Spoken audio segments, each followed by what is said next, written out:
Hello viewers and welcome to newzimbabwe.com on the Business Desk, a program which we run every Thursday where we review various issues that are taking place in the world of business. I'm your host and my name is Alois Winga, and today in the studio we are blessed to have Mr. Persistence Gwanyanya, an economist by profession, who is in the studio to help us unpack some of the issues taking place around matters of the economy, performance of industry, currency issues, and so on. Welcome, Mr. Gwanyanya. Thank you for having me on the program. It is indeed a pleasure to have you once again.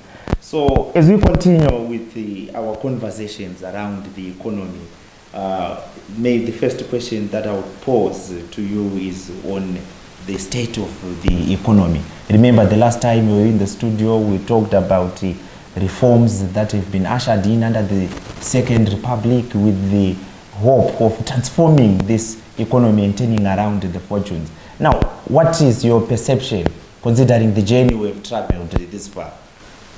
I think you need to be very careful today when you talk about the state of the economy, the progress on the economy.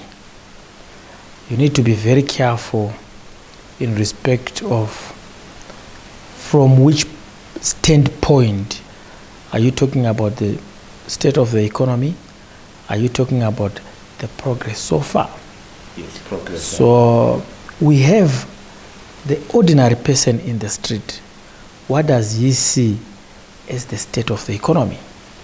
We have, on the other hand, the policymakers and leadership. What do they take of the economy and progress thereof currently? So it's two different things.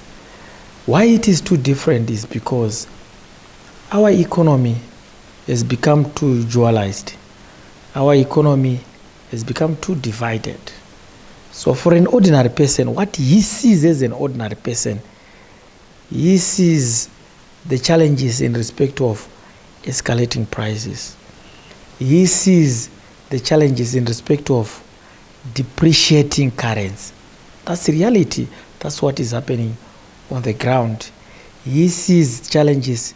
He faces these challenges every day about the delivery, level of service delivery in respect of our public utilities, water and electricity situation, and the fuel situation, which is becoming an albatross in the neck of the economy. We're failing to address permanently the fuel situation of the country. So those are the issues that confronts an ordinary person in the street. If you ask them at least, what do you take of, what do you make of the happenings in the economy? This is their state of the economy. And on the other hand, if you talk with the policymakers, they sing from a different hymn book. They will tell you that the economy is actually going back on rail. Now that we are in a transitional period, it is transitioning well towards the desired position. So they don't talk about the current scenario we see every day as ordinary folks, but they talk about what they see as progress towards where we would want to be. So the two different groups of people obviously talk about the economy from a different standpoint. According to policymakers, we are in a hole, a very deep hole that we need to dig ourselves out of as quickly as possible. So to them, they're not worried about whether we are out. No, they know we are still in, but they are more worried about whether we are digging ourselves out or we are digging ourselves deeper in the hole. So those are the main concerns. So as we do that, we should know that from the policymaker's point of view, as you progress towards that desired position, the progress is not going to be easy. It's going to be painful. And this is exactly the pain we're experiencing as individuals, as ordinary folks, which it makes it very difficult to reconcile with the policymakers. So this is exactly the situation in Zimbabwe. I hate to say it, because if I tell you that all is not well, and I'm speaking from a point of view of one group of the economy, but if I tell you that we are progressing well towards getting out of our challenges, I'll also not have done justice to addressing the question you have asked me about the state of the economy today. So this is the state of the economy in light of the position from the two different groups of people that make up the Zimbabwean economy today. So my duty would be to reconcile those positions and say, from a practitioner point of view, this is where we stand. Of course, we're bearing some measure of pain. It's very painful. Progress, as usual, as I have always said from the very beginning, it is not going to come on a silver platter. No, it is going to come. It is not going to come cheaply. It is going to be very expensive, very painful, the process. So we are going through the reform period. We are transitioning, and I'm very happy the measures that have been taken by the policymakers so far, at least so far, give me some measure of confidence, comfort in respect of what we're trying to achieve. We're trying to rebalance the economy from a consumptive to a productive economy. We're trying to dig ourselves out of the hole. But my only challenge with the policymakers and leadership is the rate at which we're reforming our economy. If you look at the challenges that we face as an economy today, they are so huge. They demand us to work very hard. They demand much speed in respect of implementation. We have to double our effort. We have to double our speed in which we respond to the challenges of the economy today, which is not happening in my view. We still are approaching our challenges as if things are normal. They are not. They are not normal. We have to do the extraordinary to correct the situation, which has gotten out of hand for a long time now, more than 2 decades. Our problem as a country is permanent, is long-term, cannot vanish overnight. We face a problem of underproduction and a problem of lack of productivity, low levels of productivity, which have occasioned the high levels of deindustrialization that we have seen as an economy, and also causing high levels of unemployment, low levels of growth as an economy. So those are permanent problems we need to deal with. And the scale of our challenges demands that we do more, far more than we're doing today. Okay, but now, just from an ordinary citizen's perspective, presenting just one question, like, do you see light at the end of the tunnel? Do you think government is on the right path? So I've already indicated to you that the reform thrust, at least, is a thrust that I identify with. Okay. The reform thrust. Just the objective of it. So it's one thing to have a reform thrust that is sound. In actual fact, since we started these reforms, I think in earnest in 1991, ISAP, the thrust, the principle looked sound. But we always fall short on implementation as a country. But for the period we have been reforming so far, from October 2018 to date, I think we have seen a measure of trying to get back the economy on rail, starting with physical rebalancing. Okay. Physical rebalancing has been a major challenge in Zimbabwe. Our country has been spending more than it was generating. So we have seen Treasury coming up with measures to rebalance the physical position of the country with a view to achieving some measure of physical equilibrium. So you hear they talk about the country having achieved some surpluses. I heard in the last 6 months of the year, a surplus of 803.6 million was achieved. So, but there was a lot of debate about the quality of that surplus, but the reality is the surplus was there. But remember, it's me who have just said, the country is trying to dig itself out of challenges. So when we achieve a surplus, it doesn't mean that you have gotten out. You have only reduced the depth of the hole. So this is exactly where we are. We're still in, but we're trying to dig ourselves slowly. But we also, in terms of, yes, the thrust is good, but we would want a balanced growth recovery. A recovery that leaves some out of the equation, or the greater part of the economy out of the equation, is not desirable. So as I talk about that, I'm talking about the state of our utilities. We want an inclusive recovery.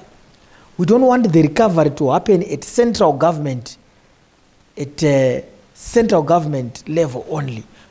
What about the local government, which interacts with us on a daily basis as they provide utilities? So we would now need to refocus and recalibrate our approach to economic management to one which is more inclusive, to one which is broad-based.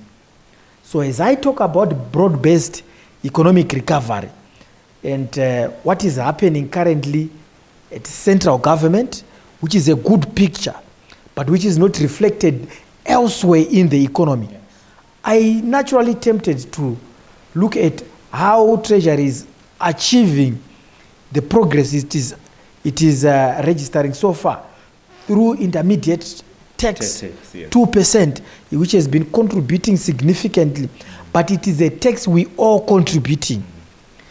So we must now come up with a decision to say, how do we want to use this tax?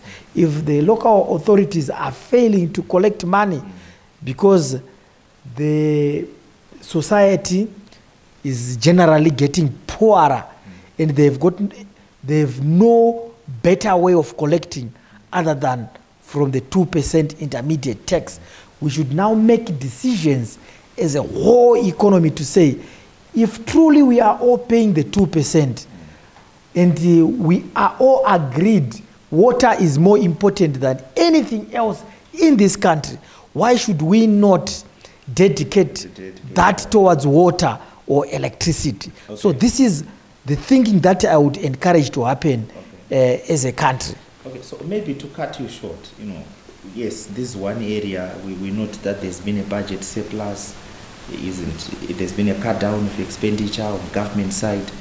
One of the other major announcements that were made when these reforms were ushered in is the issue on currency. A lot of work has been done around currency. We've seen that we've actually moved from a multi-currency basket to a mono-currency basket.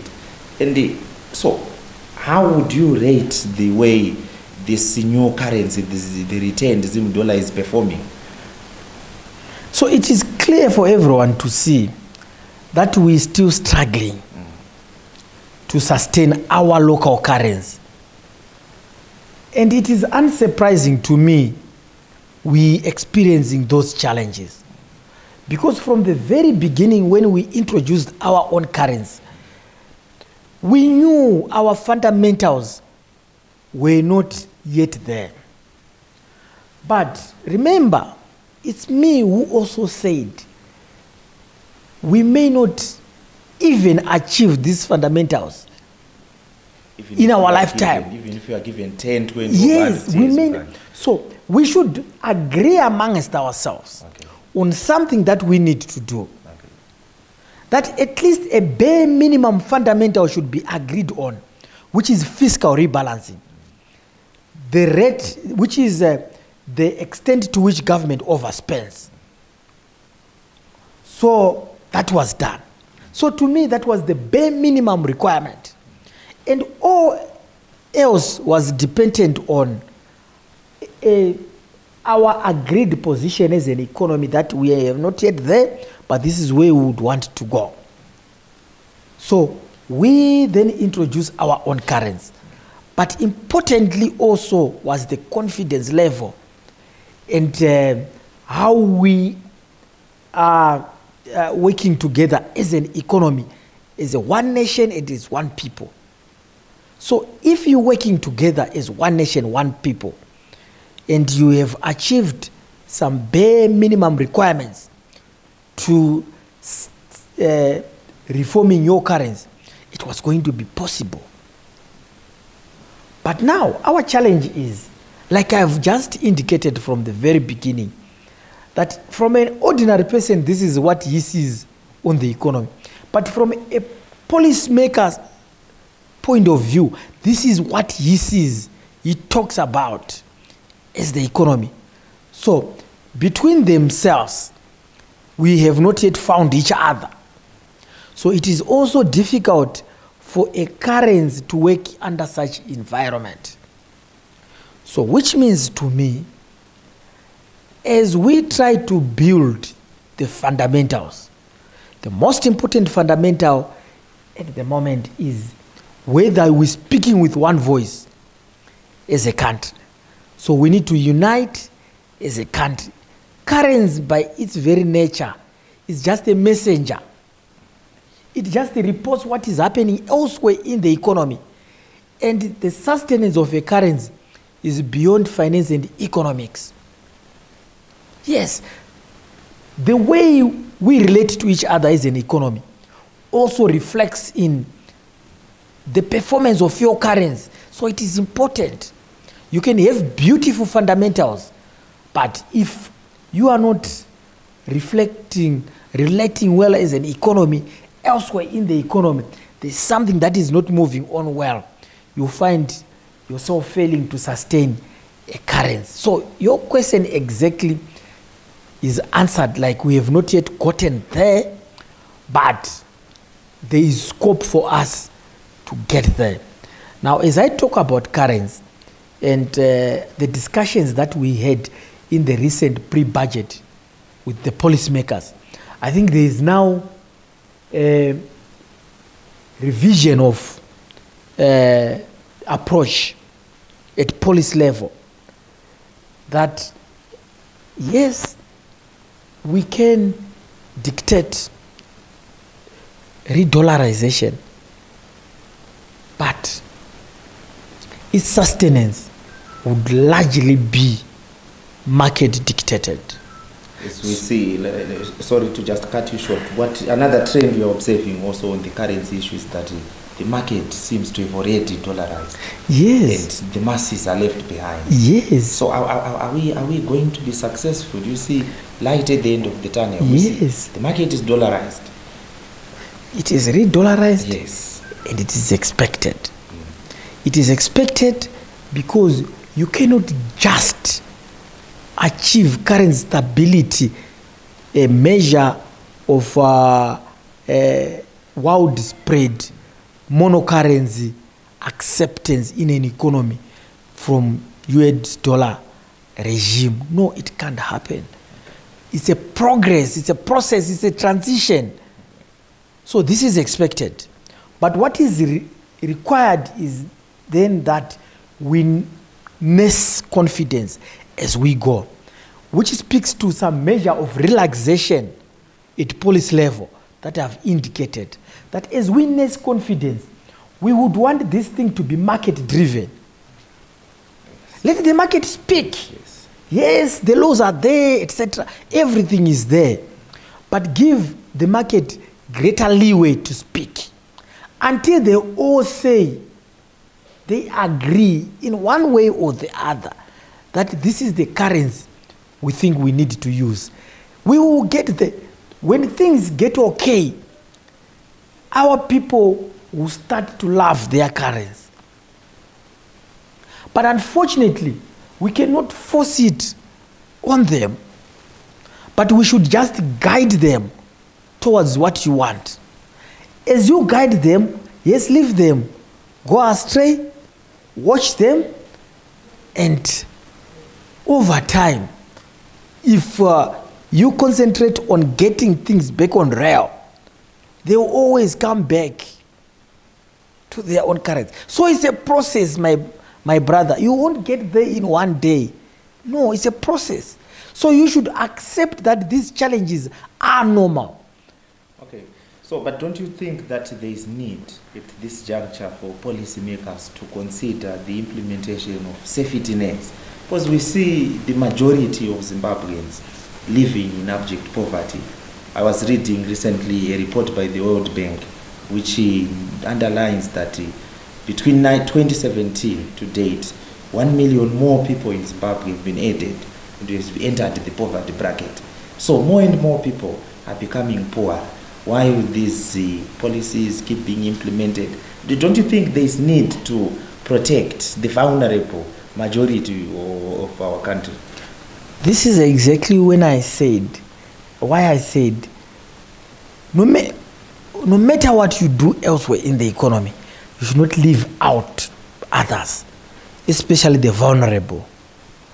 But if you read from Treasury, they are saying, we are already doing that in a bigger way, and we are continuously increasing.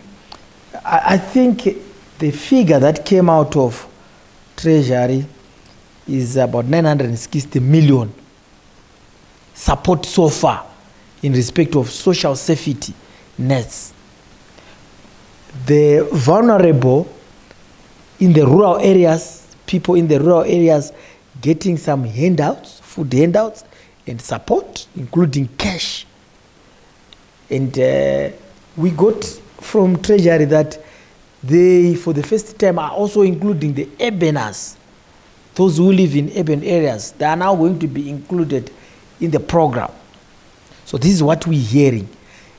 And I'm very happy the question you are asking me came out in the pre-budget seminar, where even the parliamentarians were expressing the concern, and which explanation was given by the minister that they are equally concerned about the vulnerable. But look here, my brother, the cake is too small.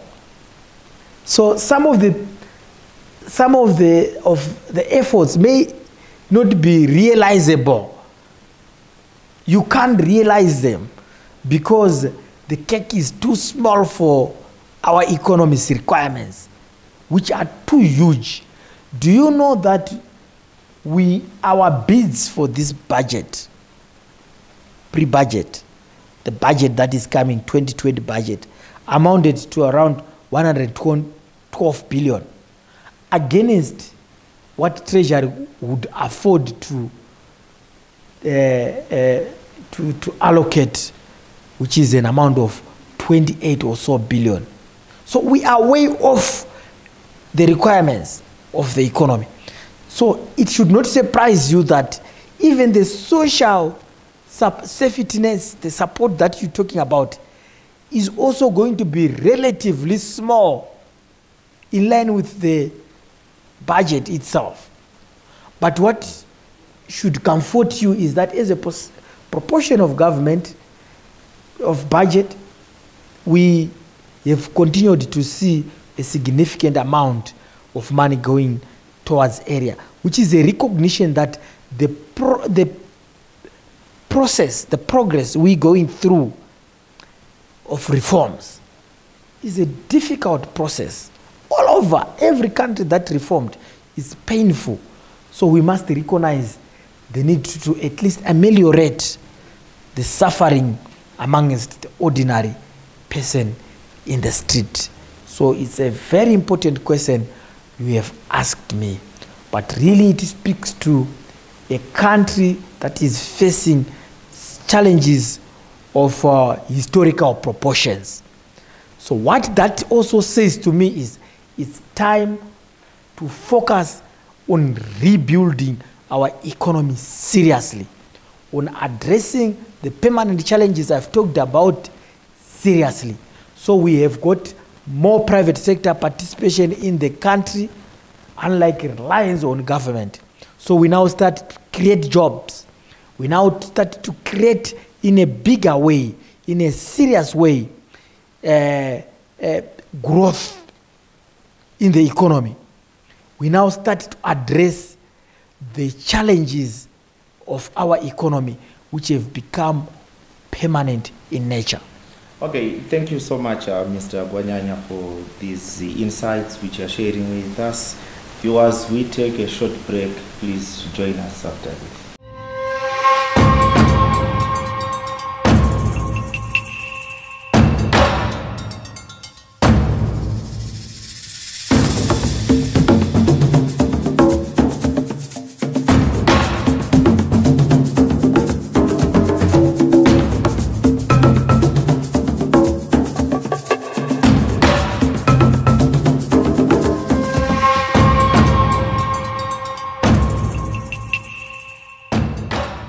Hello viewers, and welcome back to the Business Desk, where we are hosting Economist Persistence Gwanyanya on the subject of the state of the economy, progress made so far under the Second Republic. So to continue from where we left, Mr. Gwanyanya, I would like just to pose this question to you.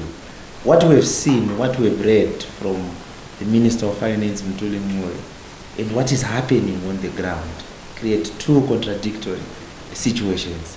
He talks about availing support to those in the rural areas and moving into the urban areas, yet poverty continues to rise. Doctors' strike is insisted for over 60 days, rest of civil service also joining in.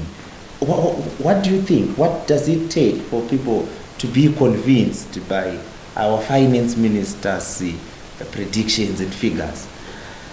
This is exactly the reason why I said the market at the end of the day is the one that will dictate. So if we think we're registering progress, it doesn't make any good for us to be convinced as policymakers about the progress that is happening when the ordinary person out there is not convinced. What does the ordinary person out there look at? He looks at these issues. These are the issues that will drive the economy. These are the issues that will cause confidence in an economy. That doctors are not back at work. So what are you saying? These are real questions. We want to be realistic. These are real questions out there. If I talk about surplus, they will ask you those questions.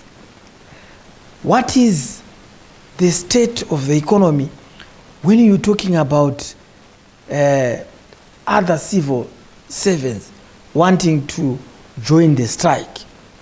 And we're failing to address those issues.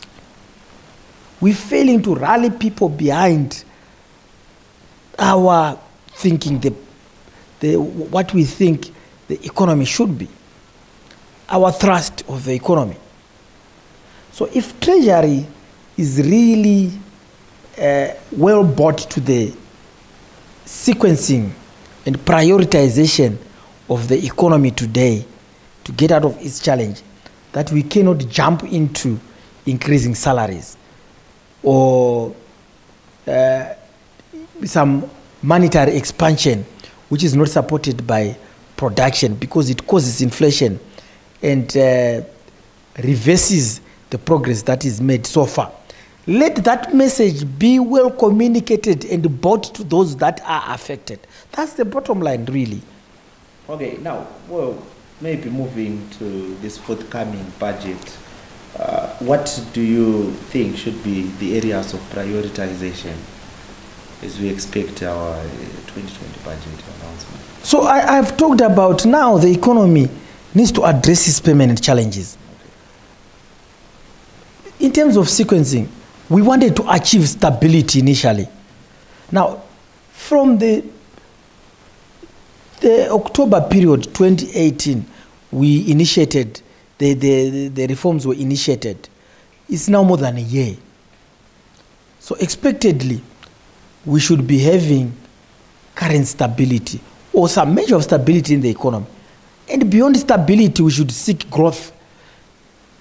But unfortunately, like we have now come to, we now commonly agree that there is not, we have not yet gotten there in respect of stability. So this budget is going to be taking care of the need to achieve stability, carry over with that thrust. And as well, key issues of production and productivity have to kick in. So we must have some measure of stimulating the economy, but in a more responsible way, because stability has not yet been achieved. But stimulation is an imperative now, because we have got those issues you have talked to me about, they have to be addressed. We need our doctors to be back at work. We need all the other civil servants that are threatening to go on strike to be addressed in respect of their concerns. So it's unavoidable that some measure of stimulus is expected. That is therefore, that is why it didn't surprise me when the pre-budget strategy paper revised the target, the ceiling on expenditure, by 30% from 28 billion. So already the minister has already revised up, given the pressures that are mounting in the economy and the carryover effects of all those issues you're talking about and their monetary impact. So in terms of expenditures, they are going to be more than what was initially budgeted for. So there will be intervention in respect of the real issues that are affecting the economy today. So you asked me about expectation. It is exactly an expectation that the stimulus be geared towards also addressing the livelihoods of the people, the challenges that our people face every day, that they've been facing for a long time when they were asked to austere. We were in a period of austerity, and austerities are moving out and being replaced with stimulus. So the thrust this budget is stimulate, grow the economy, rebuild in respect of employment, and deal with your permanent issues as a country. So the minister has already indicated that as that growth is fostered, the target should be the youth and the woman. They will be supported by the Ministry of Finance. So we deal with the issue of employment in a more effective way, because these are the most affected, the youth and the women. And these are also the most effective in respect of getting back that imperative. Okay, well, so as we round off, Mr. Gwanyanya, what we see, we continue as a nation on the mode of expectations. We see government trying to initiate policies that appear to be moving at a slower pace than expected, a divided nation.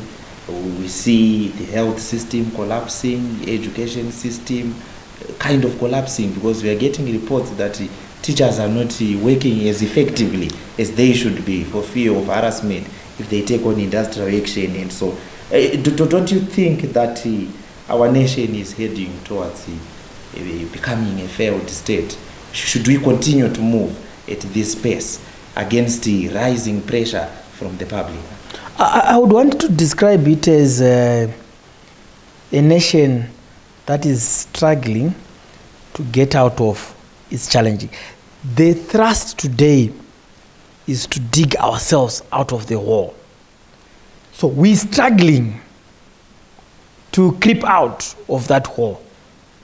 But if you look at the major issues that are causing us to struggle to get out of the hole are also to do with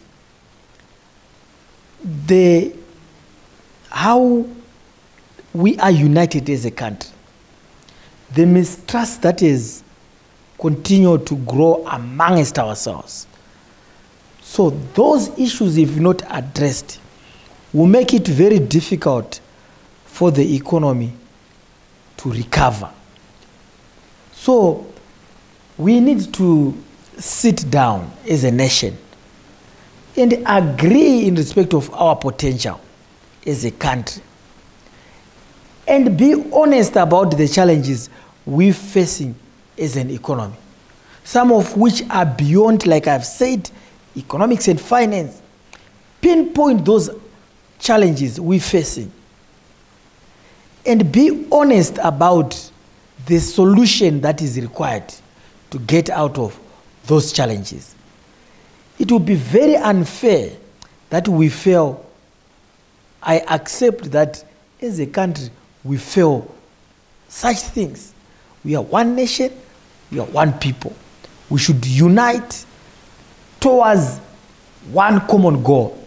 We should now accept that the economy to be under stress for 20 years or so is unacceptable. All countries in this world that made up it, they came to a realization that we cannot pull in different directions. We should institute reforms that are real, reforms that are honest reforms, which is what we're failing to do at the moment. We are skating the necessity. We need to confront it head on, to bite the bullet and confront our challenges head on. They are our challenges.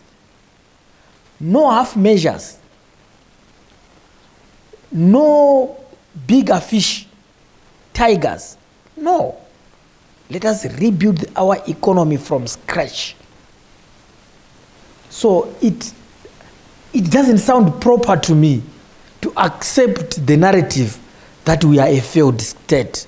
It doesn't really. We still have a lot of but we have work to do. Everyone should do his work. He should do what you are supposed to do. Everyone must summon a new spirit of hard work and sacrifice. Okay. Yes. Thank you so much, Mr. Persistence Gwanyanya. Well, viewers, our program has come to an end. And for these and more programs, do not hesitate to visit our website, which is www.newzimbabwe.com, our Facebook page, newzimbabwe.com, and our Twitter handle, which is newzimbabwe.com. Otherwise, thank you so much for following this program. Until next week, please have a good week.